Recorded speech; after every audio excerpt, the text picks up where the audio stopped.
वो कौन से सोर्सेस थे जिनकी खबर से मीडिया वहाँ पहुँची अस्पताल में?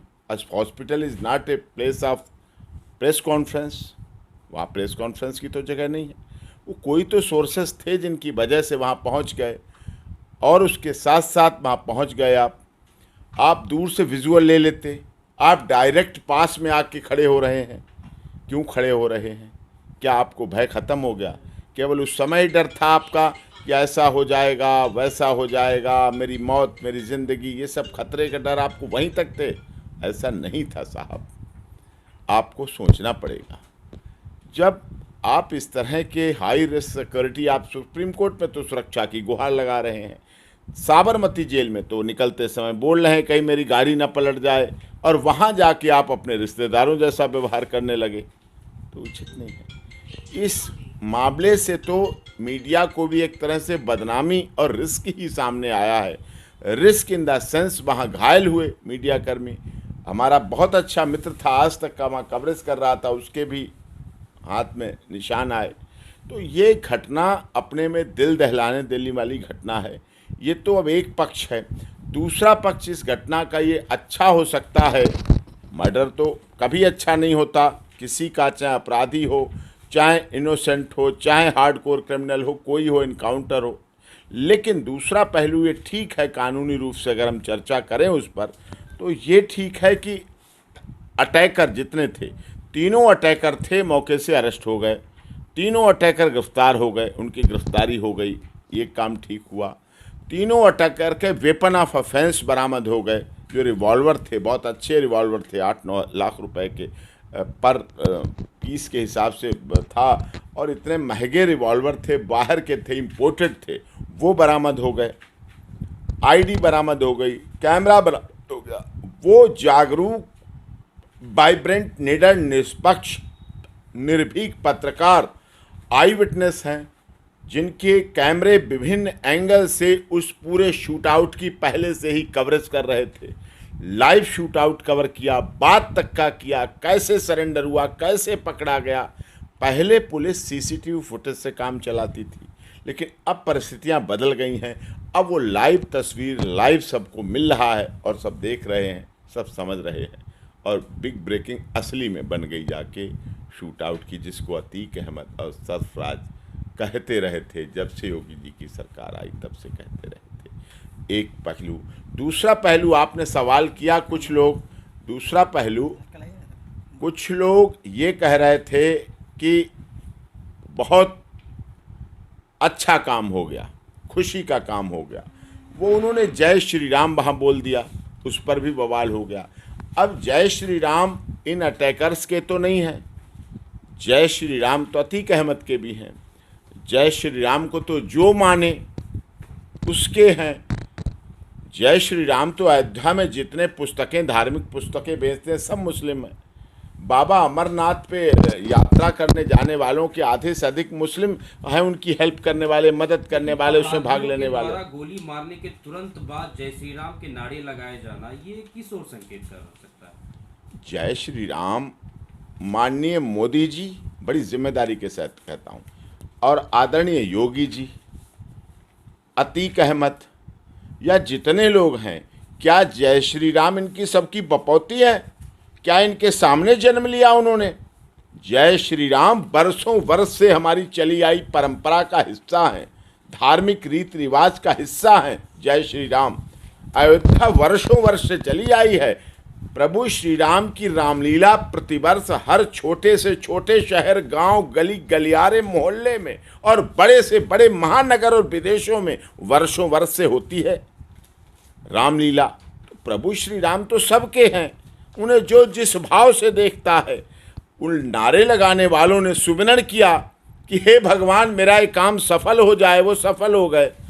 अतीक अहमद नहीं सुमिरन कर पाया। अतीक अहमद याद कर लेता अपने अल्लाह, ईश्वर, रमज़ान का महीना चल रहा था, रमज़ान रोज़ा रख लेता, तो शायद उसके लिए भला हो जाता। सिंह साहब, ये कहा जा रहा है कि अब कोर्ट की आवश्यकता नहीं पड़ रही, जिस तरह से ताबड़तोड़ कार्रवाई यूपी में हो रही है। कुछ लोग अब कह रहे हैं कि अब कोर्ट को बंद कर देना चाहिए, कोर्ट पर ताला लगा देना चाहिए। जब सीधे तौर पर पुलिस ही अब फैसला सुना देगी तो कोर्ट का क्या काम पे है? आरोप लगाया है, कहा कि इस प्रकार की अगर कार्रवाई होती है, ठोकों की अगर पॉलिटिक्स चलती है, तो शायद कोर्ट जस्टिस को जो है वो बंद कर देना चाहिए। इस पे आपका ओवैसी साहब बड़े नेता हैं, वकील हैं, हमारे भाई हैं, धर्म की राजनीति करते हैं, धर्म के बड़े भारी ज्ञाता हैं, धर्म पे बड़े परिपक्व ज्ञान वाले हैं, राजनीतिक दल के अध्यक्ष हैं, मुखिया हैं, देश की सबसे बड़ी पंचायत में माननीय सदस्य हैं, उनके एक भाई हैं। मैं उन्हें बहुत प्यार करता हूँ, ओवैसी साहब को, भाई को नहीं, ओवैसी साहब को बहुत सम्मान देता हूँ, दिल से सम्मान देता हूँ। लेकिन उनके भाई हैं एक, उन्होंने कहा था आप देश से 10 मिनट के लिए पुलिस हटा दीजिए, इधर देखिए 10 मिनट के लिए पुलिस हटा दीजिए, फिर हम बता देंगे क्या होता है। वो क्या था, वो क्या था? वो कोर्ट पर भरोसा था, वो पुलिस पर भरोसा था, वो देश पर भरोसा था, वो देश के संविधान पर भरोसा था। वो किस पर भरोसा था जो 10 मिनट के लिए पुलिस हटा दीजिए, लॉ एंड ऑर्डर अपने हाथ में लेना चाहते थे? वो कौन से धर्म की बात थी, कौन से हिंदुस्तान की बात थी, कौन से डॉक्टर भीमराव अम्बेडकर के बाबा साहब के संविधान की बात थी? क्या बात करते हैं? इन राजनेताओं की वो समय बदल गए जब राजनीति नीति वाली होती थी, नेतृत्व वाली होती थी, सिद्धांत वाली होती थी। आज के राजनेताओं की न नीति है, न नियति है, न नेतृत्व है, न सिद्धांत है। सब कुछ खत्म कर चुके हैं, सब कुछ मिटा चुके हैं। आरोप प्रत्यारोप की राजनीति रह गई, मौके परस्ती की राजनीति रह गई, कहीं भी किसी के साथ गठबंधन करने की आदत पड़ गई, कहीं भी सीटों के साथ समझौता करने का भाव आ गया है। पद मिलना चाहिए, सत्ता मिलनी चाहिए, सीट मिलना चाहिए, रोटी बेटी सब कुछ गंवाने के लिए आज का नेतृत्व बैठा है। मोदी जी काम कर रहे हैं, योगी जी काम कर रहे हैं, सबका साथ, सबका विकास, सबका विश्वास, सबके साथ न्याय का नारा लेके चल रहे हैं। इस मामले को भी तो कोर्ट में जाएगा, ये मामला भी तो जाएगा तो कोर्ट में। आप कोर्ट में ताला डाल देंगे, आप कोर्ट में अगर ताला डाल देते और ताला डाल देने की बात कह रहे हैं तो अपने मुकदमों की, अपने भाइयों के मुकदमे के लिए कोर्ट क्यों कोई जाता है? जाता है ना। हाथरस में भी कहा था कि जातिगत खून खराबा हो रहा है, एक जाति को टारगेट किया गया। हाथरस केस मैंने लड़ा और जीता, 3 निर्दोष साबित हुए, एक को केवल झगड़े में सजा हुई। उस समय भी राजनीति हुई थी, राहुल गांधी जी गए थे, बड़े सम्मानित नेता हैं। लेकिन क्यों गए थे? क्योंकि उत्तर प्रदेश में चुनाव होने वाले थे विधानसभा के। योगी से उस दिन भी इस्तीफा मांगा गया था कि आज भी मांगा जा रहा है, आज भी मांगा जा रहा है इस्तीफा, और सारे बरी हुए बाइज्जत, तीनों हमारे लड़के बरी हुए, एक को झगड़े में सजा हुई, बस केस चल रहा है। स्वामी चिन्मयानंद में भी इस्तीफा मांगा गया था। ये वो केस है जो मैंने लड़े हैं। स्वामी चिन्मयानंद का केस लड़ा और जीता और शिकायतकर्ता और उनका गैंग अंदर हुआ। राममूर्ति वर्मा सपा सांसद थे, बहुत तेज तर्रार नेता थे, उत्तर प्रदेश सरकार में मंत्री थे, उनका भी केस लड़ा सुप्रीम कोर्ट और वहां से जीता। तो हमें कोर्ट से न्याय मिला। किसान आंदोलन में लोग कह रहे थे कोई नहीं मोदी जी के खिलाफ लड़ सकता है, कोई किसान बिल वापस नहीं ले सकता है, मोदी जी जिद के पक्के हैं। लड़ा, स्टे मिला और बाद में किसानों के बिल वापस हुए सुप्रीम कोर्ट में। आपने देखा कितने इस तरह के केस हैं। इंदौर योगी जी कह रहे हैं माफिया को मिट्टी में मिला देंगे, और कहीं ना कहीं ये बात अब सच दिख रही है। लगातार ताबड़तोड़ जो कार्रवाई है उससे यूपी सरकार में किसने, योगी जी से किसने कहलवाया? थोड़ा पीछे जाइए। जब पाल हत्याकांड हुआ तो सीसीटीवी में असद आया, सीसीटीवी में सारी घटना आई, गोलियां चली, पुलिस वाले मारे गए, वो मारा गया, विधानसभा चल रही थी। अखिलेश जी ने कहा उत्तर प्रदेश में जंगल राज आ चुका है, जंगल राज। जंगल राज को मिटाने के लिए योगी जी खड़े हुए कि हाँ ठीक है, जंगल राज आ गया तो मैं ऐसे माफियों को मिट्टी में मिला दूंगा। जंगल में राज लाने के लिए, जंगल राज हटाने के लिए जंगल में घुसना पड़ेगा, शेरों से लड़ना पड़ेगा।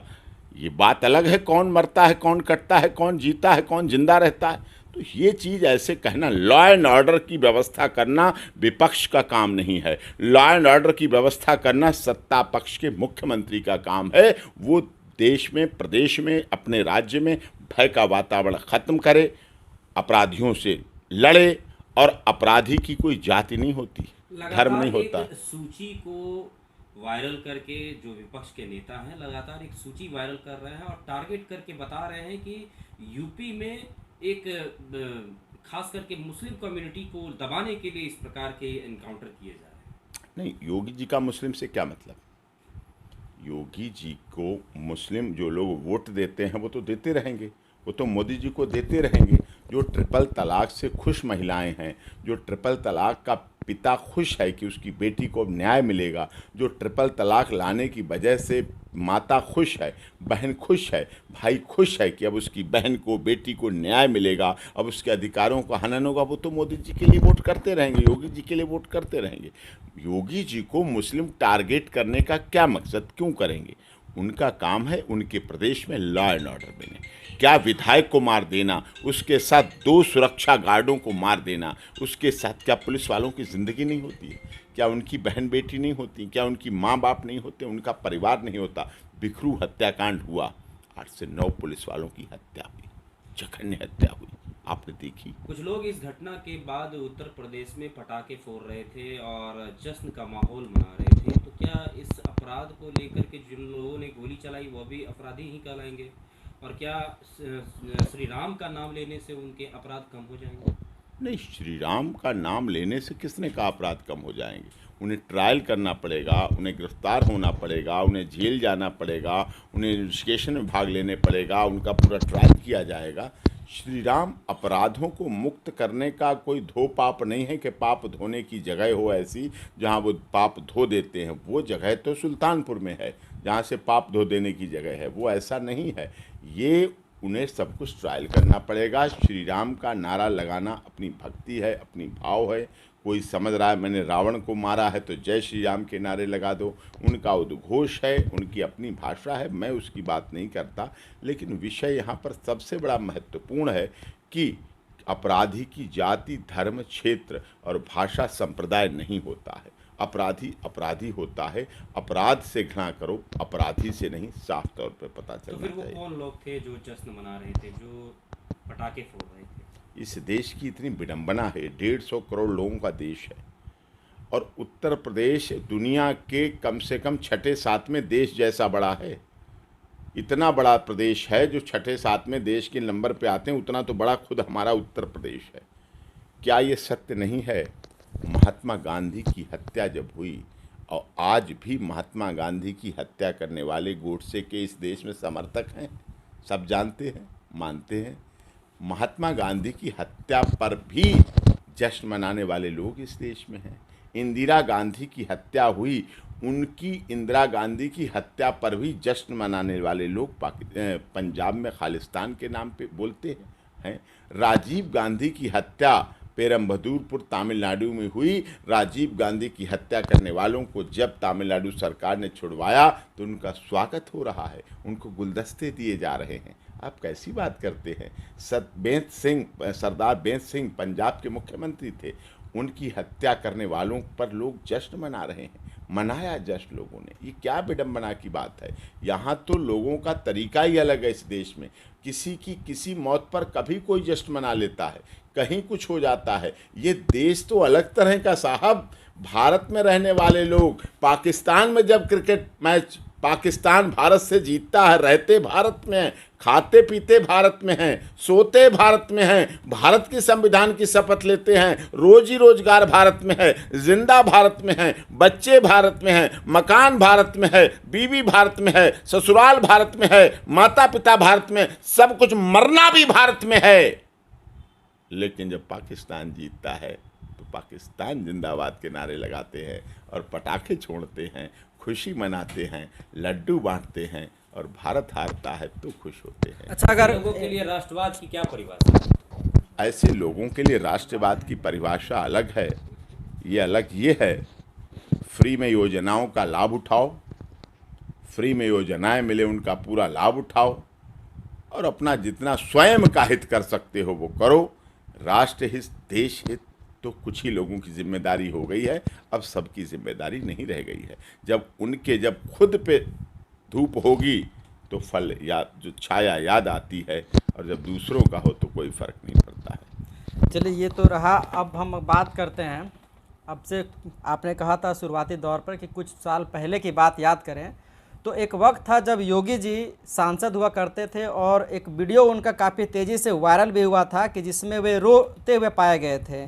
उनका कहना था कि हमारी जान को खतरा है, और आज वही यूपी में अब माफियाओं को डर लग रहा है, उस वक्त एक सांसद को डर लग रहा था। ये बदलते यूपी को आप कैसे देखते हैं लॉ एंड ऑर्डर के जरिए, ये हम जानने का प्रयास करेंगे। देखिए, सबसे कम उम्र के सांसद मठ की विरासत को लेकर चलकर 2 मीटर कपड़ा पहनकर जीवन में केवल राजनीति करने वाले ऐसे सांसद अब उत्तर प्रदेश जैसे राज्य के मुख्यमंत्री हैं।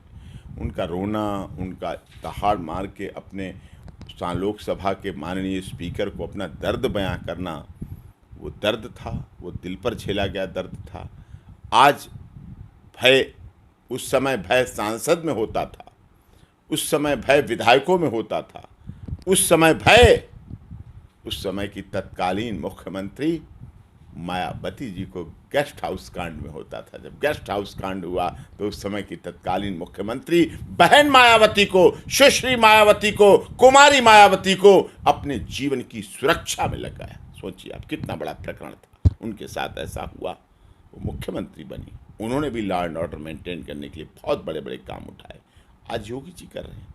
कोई मुख्यमंत्री बनता है, एक समय तो वो भी आ गया था उत्तर प्रदेश में जब माननीय मुलायम सिंह यादव को भी अपनी ज़िंदगी बचाने के लिए गांव-गांव घूम कर जाना पड़ा, गांव-गांव भागकर अपनी जान साइकिल लेकर बचानी पड़ी थी। वो भी समय आ गया था। समय राजनीति आता है, बदलता है। सिंह साहब, आप क्रिमिनल लॉयर के तौर पर मशहूर हैं, सर्वोच्च न्यायालय में वकालत कर रहे हैं, एडवोकेट हैं। आप इस पूरे घटनाक्रम को अगर देखा जाए तो इस घटनाक्रम को कैसे देख रहे हैं एज ए वकील, कि वो ऐसे लोगों पर हत्या के आरोप लगे हैं, जो अपराधी पकड़े गए हैं, जिन्होंने अतीक अहमद की हत्या की है, जिसके घर को मीडिया में दिखाया जा रहा है, घर भी काफ़ी बेहतर घर नहीं है, देखा जाए तो गरीब फैमिली से आ रहे हैं, लेकिन उतने महंगे महंगे हथियारों का इस्तेमाल हुआ, पिस्टल का इस्तेमाल हुआ।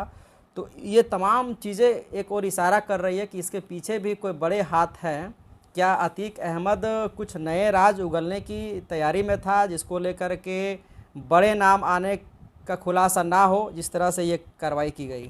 ये आपका बहुत लॉजिकल क्वेश्चन है और इसकी सब जगह चर्चा है, और वास्तव में ये इसलिए भी इम्पोर्टेंट हो जाता है क्योंकि कारण क्या है। मारने के पीछे एक मोटिव होता है। मारने के पीछे केवल जय श्री राम तो मोटिव नहीं है साहब। मारने के पीछे कोई भी जय श्री राम कह सकता है मारने के बाद। कोई गहरा मोटिव है। ये तो वही बताएंगे कि महंगे हथियार कहाँ से मिले। ये भी सत्य है, अतीक अहमद का पीसी रिमांड पंजाब जाने वाला था। वो पंजाब इंट्रोगेशन के लिए जाता, वहाँ पहुँचता तो कौन से नाम आते, क्या नाम आते, क्या खुलासा होता, ये भी विषय है, बहुत इम्पोर्टेंट विषय है। वहाँ जाके पता चलता कहाँ से हथियार आए, ड्रोन से आए तो किसने भेजे, पैसे कैसे पहुँचे, कैसे ट्रांजैक्शन हुआ, कौन देने वाला था, कौन लेने वाला था, कौन इन तक पहुँचाने वाला था, कौन इन गरीब लोगों को इतने अच्छे स्वचालित हथियार पहुँचाने वाला था, जो हथियारों से काम हुआ वहाँ हत्या जैसे। और इसी तरह के हथियार असद को मिले थे, इसी तरह के हथियार बाल हत्याकांड में मिले थे जो बरामद हुए हैं। तो जब सब इस पर जांच होनी थी तो हो सकता है ऐसे कुछ लोग हों, कुछ ऐसे नाम हों, कुछ ऐसी हस्तियां शामिल हों, कुछ ऐसे और बड़े माफिया हों जिनका नाम उजागर होता उससे पहले ही अतीक अहमद को रास्ते से, सरफराज को रास्ते से हटा दिया गया। वो माननीय सदस्य थे लोकसभा के कभी रहे। जनता ने, देश ने, संविधान ने, अगर इस देश के संविधान ने एक चाय बेचने वाले को देश का प्रधानमंत्री बना दिया तो इसी देश के संविधान ने 100 से अधिक मुकदमे होने वाले पर को भी लोकसभा में भेज दिया, 5 बार उत्तर प्रदेश की विधानसभा में भेज दिया, उसके भाई को विधानसभा में भेज दिया। ये था, लेकिन कौन किसका उपयोग कर पाता है, कौन उस जनमत का प्रयोग कर पाया, कौन उस लोकतंत्र की धारा का प्रयोग कर पाया? अतीक अहमद तो नहीं कर पाया। उसने मुख्य धारा में जुड़ने का काम नहीं किया, वो मुख्य धारा में नहीं जुड़ा, मुख्य धारा में नहीं जुड़ पाया। बहुत कम अपराधी होते हमारे अपराध देखे, लॉरेंस बिश्नोई, काला जठीरा आज की डेट के, अनुराधा चौधरी, ये वो नाम है, आनंद पाल सिंह, जिनके मैंने केस लड़े, स्वयं लड़े, डीडवाना, अजमेर, बीकानेर, जयपुर जाकर लड़े केस, और बेल कराई, बरी कराए, बाइज्जत बरी कराए, लड़े। उनने किसी ने भी अपने बच्चों, बेटा बेटी, भाई, माता पिता, इनको क्राइम की दुनिया में नहीं भेजा। हमने उनसे कहा कि तुम भी मुख्य धारा में जुड़ाओ, वापस आ जाओ, कोई बात नहीं, अब बरी हो गए हो, अब बेल हो गई हो, अब सब केसों से निपट गए हैं। उन्होंने कहा नहीं, अब हम इतने दलदल में फंस चुके हैं कि हम वापस नहीं आ सकते, हम निकल के नहीं आ सकते। लेकिन अतीक अहमद तो अजीब तरह के निकले, अपना दलदल में फंसे। 5 बेटे मालिक ने दिए, बड़ी रहमत वाले थे अल्लाह खुदा ने, 5 बेटों से उन्हें नवाजा, 5 बेटे दिए। उन्होंने 5 बेटे, एक का इनकाउंटर हो गया, 2 ऑब्जर्वेशन होम में हैं, 2 जेल में हैं, सबको अपराधी बना दिया। शाइस्ता परवीन शरीक हयात, 50,000 का उन पे इनाम, 5 लाख का बेटे असद पे इनाम था, 5 लाख का उसके दोस्त पे इनाम था। शरीक हयात बेगम पत्नी, कितनी बड़ी चीज़ अल्लाह ताला ने दी है उन्हें, उसको भी क्राइम की दुनिया में बना दिया। भाई को बना लिया, सब परिवार को बना लिया, पूरे परिवार को क्राइम की दुनिया में धंसा दिया। इसका मतलब आपको आनंद आने लगा था क्राइम की दुनिया में।